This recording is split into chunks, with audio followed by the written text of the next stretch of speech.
নমস্কার, শুভ সকালের শুভেচ্ছা জানাই সবাইকে। ঘরে বাইরে নতুন একটা ব্লগে সবাইকে স্বাগত।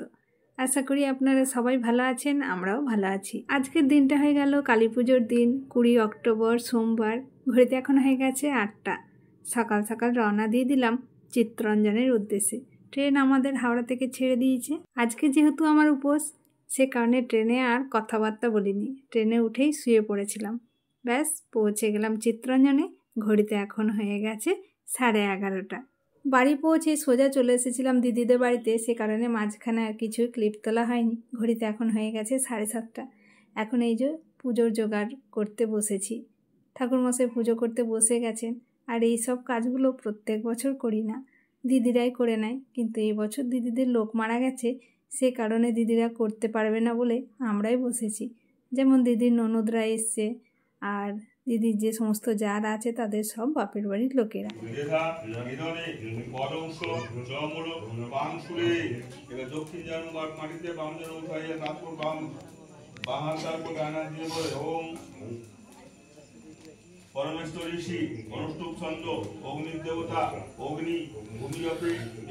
কালকে পুজো শেষ হতে অনেক রাত্রির হয়ে গেছিল, সে কারণে আর ব্লগটা এন্ড করা হয়নি। তো আজকে নতুন একটা দিনে আবারও স্বাগত জানাই। আজকে হয়ে গেল মঙ্গলবারের সকাল।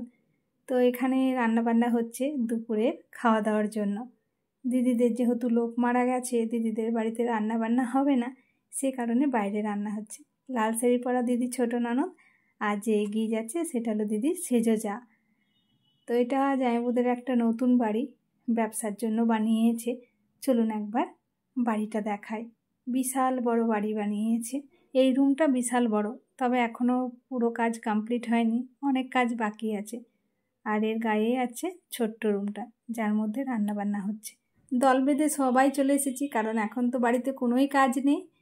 তো বাড়িটাও দেখা হলো, আর কোথায় রান্না হচ্ছে সেটাও দেখা হলো। প্রচণ্ড রোদ্দুর বাইরে, বাপরে বাপ, প্রচণ্ড গরম। তো এখন আমরা যাচ্ছি দিদিদের পুরনো বাড়িতে। জায়গাটাও যেমন বিশাল, ঘরটাও কিন্তু বিশাল হয়েছে। আমার তো বেশ ভালো লেগেছে, একটা শান্ত পরিবেশের মধ্যে। দুপুরের খাবার দাবার রেডি। আর যেহেতু কাল থেকে উপোস করে আছি, সে কারণে খিদেও প্রচণ্ড জোরে পেয়েছে। তো ভাতের সাথে পড়ে গেছে মুগ ডাল, সাথে আছে আলু পোস্ত, ফুলকপি আলুর তরকারি, চাটনি, পাঁপড়। আর যেহেতু এত গরম, শেষ পাতে আইসক্রিম না হলে একদমই জমে না। দুর্গাপুজোতে যেমন আমরা 5 দিন ধরে আনন্দ করতে পারি, কালী পুজোতে তো আর তার উপায় নেই। কালী পুজো হলো একদিনের ব্যাপার। তো মায়ের বিসর্জন আজকে হয়ে যাবে, সে কারণে এখন মায়ের বরণ চলছে। বরণের সময় আমাদেরও যেমন খুব কষ্ট হয়, মায়েরও চোখ দুটো দেখলে বোঝা যায় মায়েরও কষ্ট হচ্ছে। কিন্তু কিছু করার নেই, সবাইকেই অপেক্ষা করে থাকতে হবে আবারও একটা বছরের জন্য। আসছে বছর আবারও হবে, এই আশা নিয়ে মায়ের বিসর্জন হয়।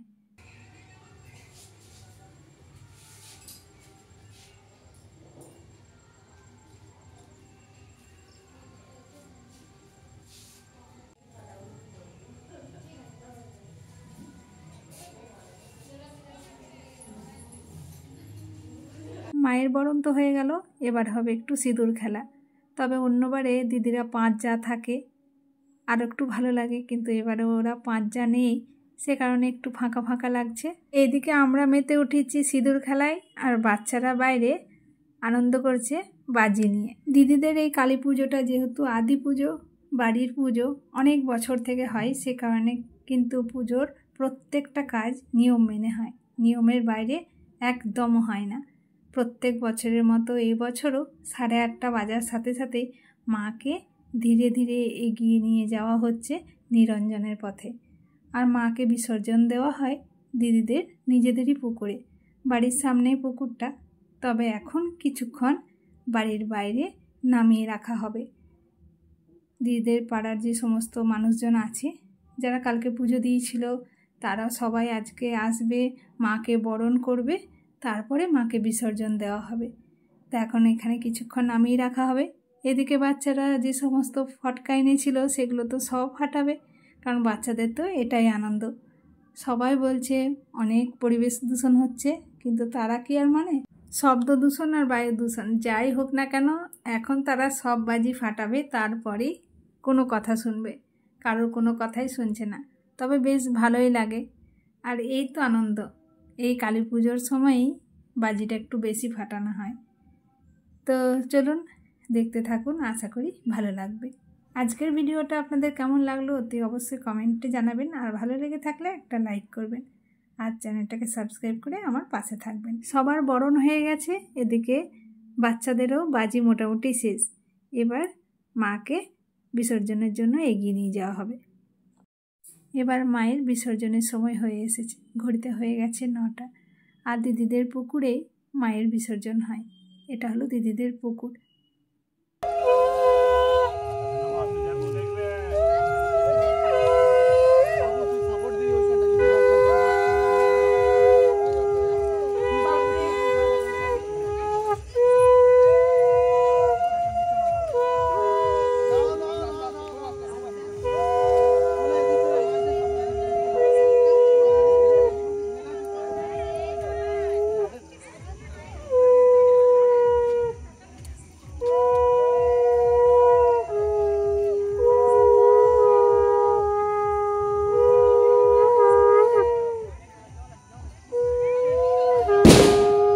প্রত্যেক বছরই বিসর্জনের পর হয় খিচুড়ি খাওয়া। খিচুড়ি, তরকারি, চাটনি খাওয়া হয়ে গেছে।